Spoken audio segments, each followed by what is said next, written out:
Well, I'm not going to sit down, guys, because I can hardly see over the table. So I don't mind if the guys sit down, but I'm going to stand up. The answer to that question, Shelley, is really embedded in our partnerships that we have at the city level with the school district, with the park district. We work with the Tykert Foundation to try to convince them to come and open a Boys and Girls Club, but also with our Rancho Cordova Police Department. What we can do at the city is to support those organizations whose task is directly involved in programs for kids. So the Park District is trying to build a teen center, and we are supporting their activity. The school district, the number of programs that have been cut.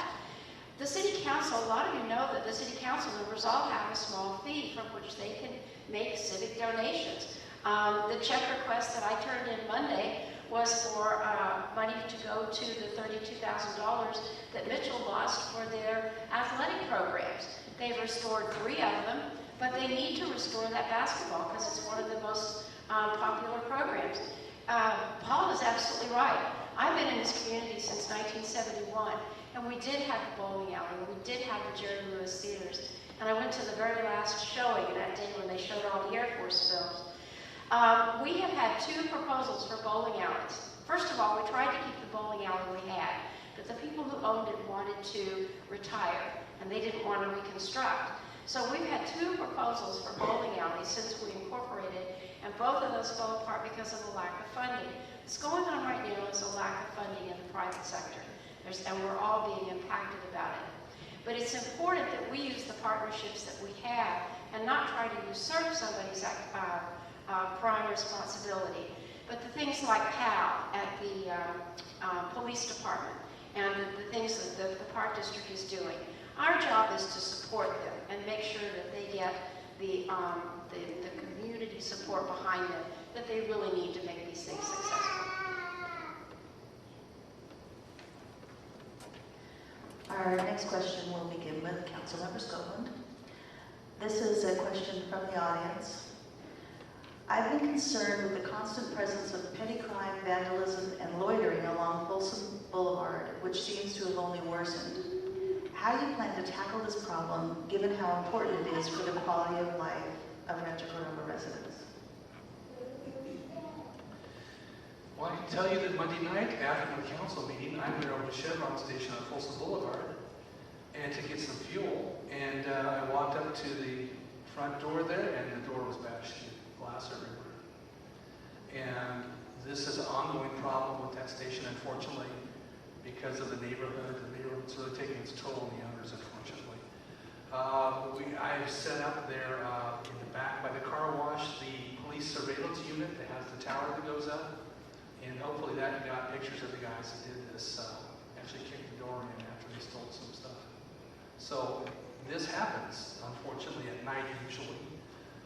As far as, I waited until the police came and just said hello to the officer, and I think they actually had an idea who the suspects were. It does happen, and I tell you what, while I was there, I got panhandled. So it was a double whammy that night. I've seen a lot of this, unfortunately. We need to have our police department really take it serious, I think. I know that they're staffed at night, a little bit low, but as far as what we can do about this is be proactive, is have if it's a high area that has a lot of problems and crime, then we're going to go to the business owner and say, don't you think you might want to have a security guard on for a couple of months? I know it's your cost, the city can't help you with it or anything like that, but maybe this can alleviate a little bit of your problem here. Maybe your problem will move away eventually, but as far as what the city can do is knowing every shift, this is a problematic area, and we need to basically concentrate on it. Until, like we did in Anatolia here, they had some break-ins, and the chief was made aware of that, and I think within a couple of weeks they did capture some people who were causing the problems, and the rate of the problems slowed down quite a bit. But I think we just need more policing.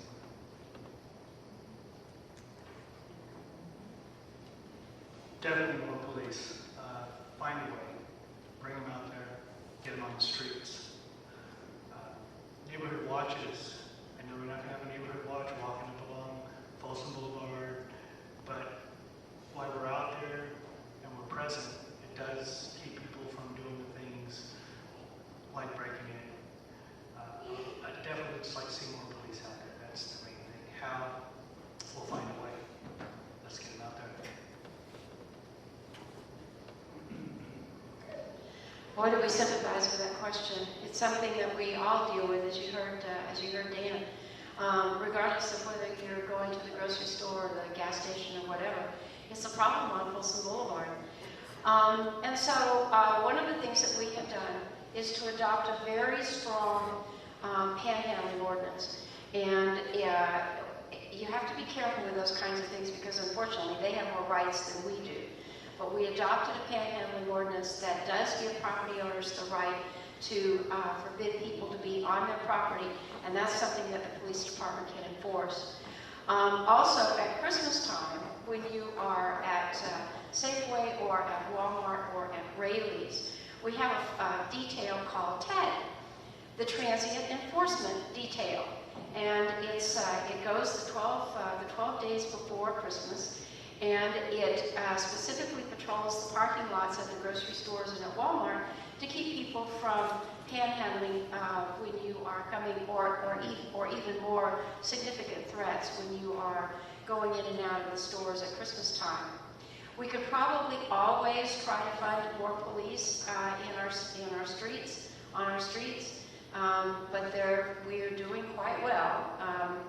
There's probably a police chief there's never a police chief that's satisfied with the number of patrol officers that they have, but our percentage is one of the highest in the region. The other thing that we have to do, though, guys, is truly clean up Folsom Boulevard.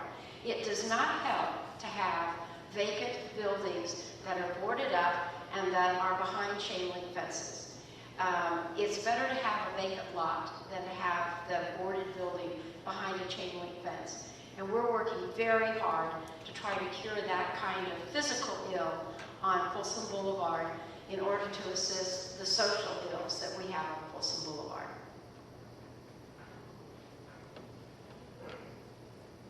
A lot of what we can do is help. I know that Chief Diamond is working on a map of here's all the different calls that they have and here's all the incidences that are occurring. So we know where the problem areas are, and that's something that we can do is help target those specific areas for a few more patrols.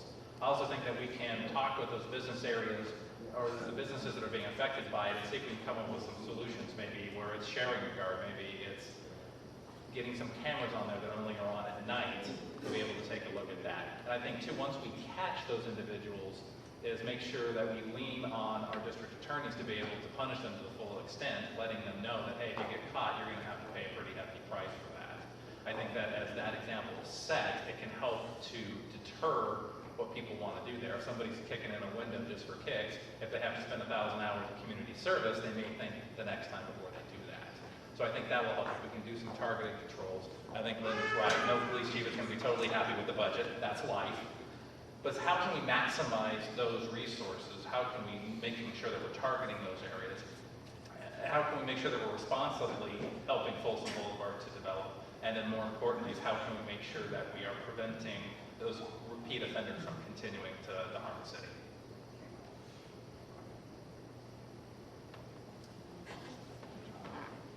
Okay, Folsom Boulevard, staying on that topic. As we all know, there's been some backlash among property owners to changes in zoning and eminent procedures to move Folsom Boulevard one way or another. Do you support these actions, or what is your idea for recovering Folsom Boulevard? Well, I'd definitely say keep our businesses that we have, bring in some more business, whether it's big or small businesses. I do not wish to see in my lifetime or my kids' lifetime apartments come up along Folsom Boulevard. The biggest thing is our businesses. We could go big or small. As long as we have it along Folsom, it's going to make me happy.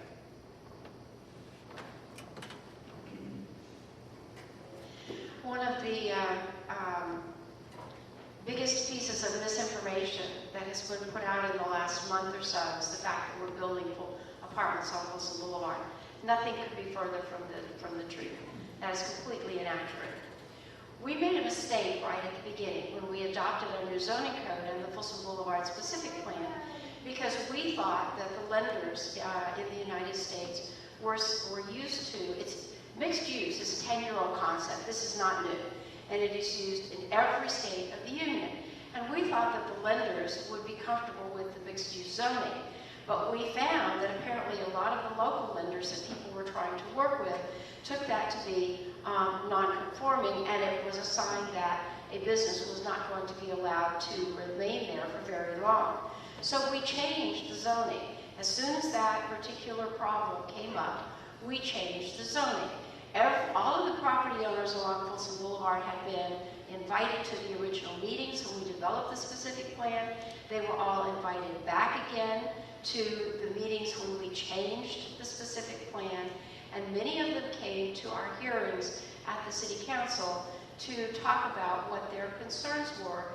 But there are some properties along Folsom Boulevard that are so old, they are falling apart.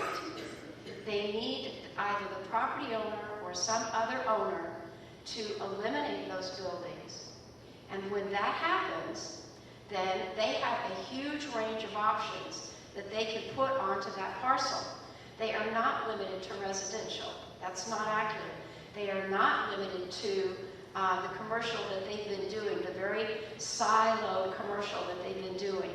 They have a whole range of opportunities, zoning opportunities, that they can take advantage of without having to spend another $20,000 for some sort of a planning permit. I'm opposed to a lot of what's been going on Folsom Boulevard. I've talked with the individual business owners. I found them to be very willing to talk, very open to discussing what exactly is going on, and they've been very, very open with what we've seen so far.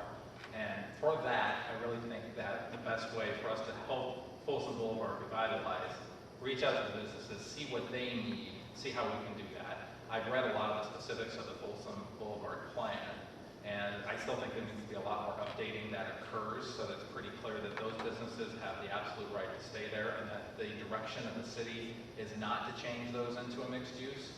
I think that the businesses should be able to stay there. I think that we should expand the enterprise zone to all of Folsom Boulevard, making sure that we provide opportunities for businesses all along Folsom Boulevard to grow. I also think that we should see what we can do to be able to reduce the fees and be able to reduce the cost of setting up business on Folsom Boulevard. If we really think that's the area where we need to grow and we need to revitalize, let's make sure that we're providing incentives and subsidies for businesses to start. And let's make sure that we're not going through eminent domain. That's something where we take land from an unwilling seller, an unwilling property owner, and then give it to another developer. I'm totally opposed to that, because when we use eminent domain like that, we are destroying the relationships that we have with businesses. Why would a business come in to anywhere along Folsom Boulevard if a year or 2 years or 6 months ago, another business down or another lot was seized? That does not set a good relationship, especially if it's seized from an unwilling property owner. So I think if we continue to work with our businesses, continue to build those relationships, continue to do what we can to be able to provide real opportunities for Folsom Boulevard will grow. Well, I think one of the things we can do also is encourage the business